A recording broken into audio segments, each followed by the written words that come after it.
Has someone ever said to you, "Trust me, I know what I'm doing"? Now, did you believe them? I guess it depends on the person, right? When someone asks you to trust them, your brain starts immediately trying to figure out if this person in question is trustworthy.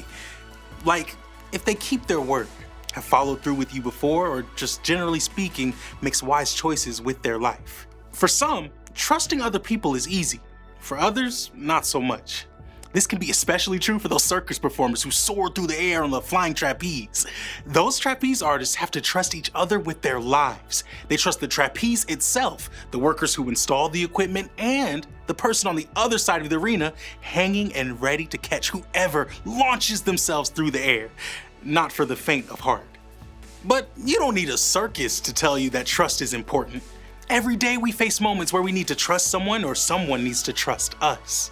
Not to mention how all of us need to continually learn to trust God with whatever happens in our lives. If we want to live the life God has for us, we need to be able to trust each other, which is why we're taking this month of September to discover what it means to trust. We define trust like this: putting your confidence in someone you can depend on. There's a phrase we often say around here.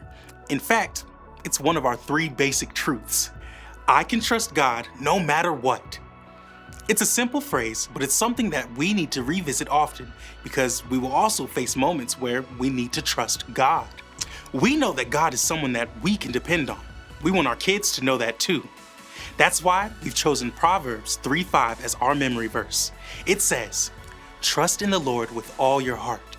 Do not depend on your own understanding." Our own understanding can have a way of getting us in trouble sometimes, especially when life doesn't turn out how we want or expect. That's why it's important that our trust is grounded in God's love for us and God's willingness to do whatever it takes to have a relationship with us. If we don't trust, we might miss the opportunity to watch God show up and do what only God can do. And we have 4 stories from the Bible that can help us learn to trust God a bit more. We continue our journey through God's big story and start the month picking up where we left off in August with Abraham's story. In Genesis, we discover that God's promise to Abraham took longer than Abraham might have thought or wanted. This tested Abraham's trust in God, but God met Abraham and renewed the covenant with Abraham.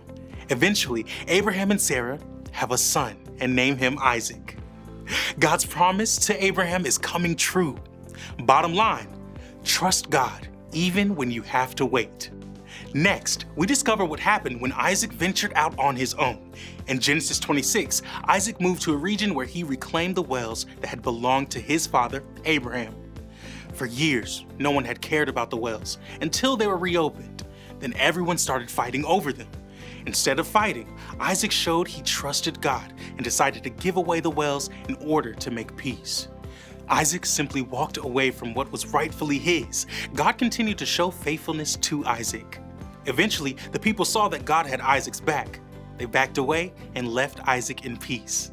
Bottom line, trust God no matter what.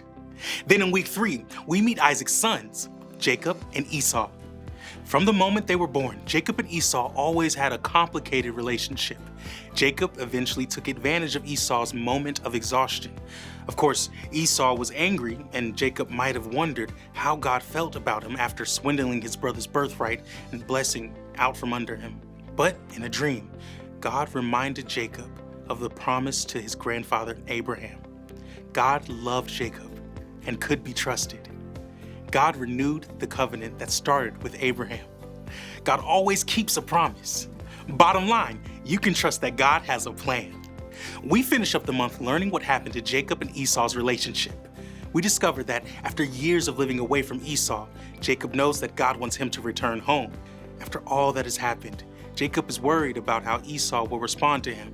Jacob goes above and beyond to ensure his safety, but God has already prepared the way. Jacob and Esau reconcile. Esau goes home to his family and Jacob camps with his family in Canaan. Bottom line, you can trust God even when you're worried. This month, remember that you get to be a trustworthy person who can show up each week and impact how kids experience God. Let's keep introducing them to God's big story and help them discover how the God of the universe can be trusted no matter what.